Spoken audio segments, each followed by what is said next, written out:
Hello and welcome to this week's news bulletin from the Christian Institute. David Cameron has announced plans to issue a Sharia Law Bond in the UK, making it the first non-Muslim country to do so. The Prime Minister set out proposals to issue the £200 million bond at the World Islamic Economic Forum last week. To comply with Sharia law, the bond is a form of debt which charges no interest. Mr Cameron also announced plans for a new Islamic index on the London Stock Exchange. He said, "I don't just want London to be a great capital of Islamic finance in the Western world, I want London to stand alongside Dubai as one of the great capitals of Islamic finance anywhere in the world." But Bishop Michael Nazir Ali has warned against the moves, saying dabbling with Sharia law could lead to unforeseen consequences for the government. The bishop said that if the bonds grow, you may face a situation where a major part of your financial system is governed by Sharia-compliant considerations. The Irish government has announced that it is to hold a referendum on gay marriage. Taoiseach Enda Kenny has declared his support for redefining marriage and said he will actively campaign for it. But the Roman Catholic Church in Ireland indicated they will oppose a referendum. Bishop Dennis Nolte says the church would continue to hold that the differences between a man and woman were not accidental to marriage, but fundamental to it. And Dr John Murray from the Iona Institute commented, "This debate is really about the value we attach to a child having a mother and a father, as distinct from two fathers or two mothers." The public vote is set to take place in 2015, the same year as the UK general election. Supporters of traditional marriage here say the Irish referendum could remind British voters of David Cameron's divisive push for gay marriage. Councillors in Liverpool are calling for high-stakes gambling machines to be banned from betting shops in the city. Fixed odds betting terminals, which include virtual versions of casino games like roulette, can be extremely addictive and one of the fastest ways for gamblers to lose money. Nick Small, whose motion received unanimous backing from fellow councillors, thinks government should hand powers down to local authorities to tackle the problem. He said, "People are spending money they can ill afford on these terminals. Ultimately, we need power to reduce the speed of play and to bring down the maximum stake." One former addict says he nearly lost everything on the machines. You can bet £100 on every single spin of the wheel or every single roll of the reels, every single 20 seconds. The thrill itself, the addiction, is down to how much money you can win. You know, I won't lie, there's been times when you'll win a lot of money, but you'll put it all back in the next day. And it came to the point a good few years ago where I nearly lost everything I had, really, my house, my at the time fiance, all because of the gambling and the amount of money that I've spent. Pressure from charities and campaign groups, including the British Humanist organisation and the Christian Institute, has forced the government to pause part of its controversial new lobbying bill.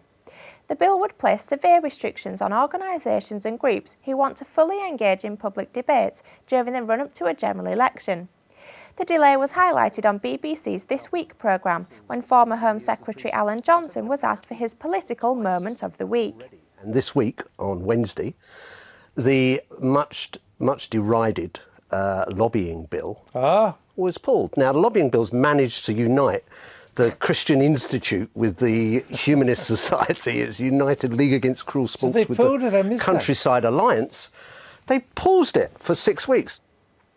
Lord Wallace of Saltaire, a Cabinet Office spokesman, says the government will use the extra time to consult with all interested parties. But head of the National Council of Voluntary Organisations, Sir Stuart Etherington, said, "We still need to see substantial changes in order to ensure normal charity campaigning, which has been part of public life in this country for decades, is truly protected." Legalising assisted suicide would be like Parliament handing out a blank cheque on the issue, according to 3 senior legal minds. Baroness Butler-Sloss, Lord Carlisle QC and Lord Brennan QC have all raised deep concerns about the lack of safeguards for vulnerable people in a proposed assisted dying bill. The bill, which was introduced by Lord Falconer earlier this year, would allow doctors to give lethal drugs to patients believed to have less than 6 months to live. But in a report published by Living and Dying Well, the 3 legal peers warn that licensing doctors to supply lethal drugs to some of their patients to facilitate their suicides would represent a major change to the criminal law. They also say the bill ignores medical evidence about how unreliable the prognoses for terminal illness are. A spokesperson for pro-euthanasia group Dignity in Dying said, Those opposed to the assisted dying bill have every right to raise their concerns, but in doing so they also have a responsibility to explain why some dying people should have to suffer against their wishes. More than a fifth of councils still have a Bible reading or a prayer at the start of their meetings, an investigation has found. The Mail on Sunday discovered that 59 out of 271 councils, that's around 22%, maintain the tradition as part of their meetings. The issue came to public attention last year after the National Secular Society won a legal challenge against Bideford Town Council to halt prayers at its meetings. But following uproar at the decision, the government fast-tracked new legislation to restore the right of councils to say prayers if they want to. Communities Secretary Eric Pickles said, "Some politically correct town hall officials are still trying to marginalise faith and impose an illiberal and intolerant secularism." He added, "We have given clear guidance that councils can pray and councillors who want to do so should ignore any flawed advice that says otherwise."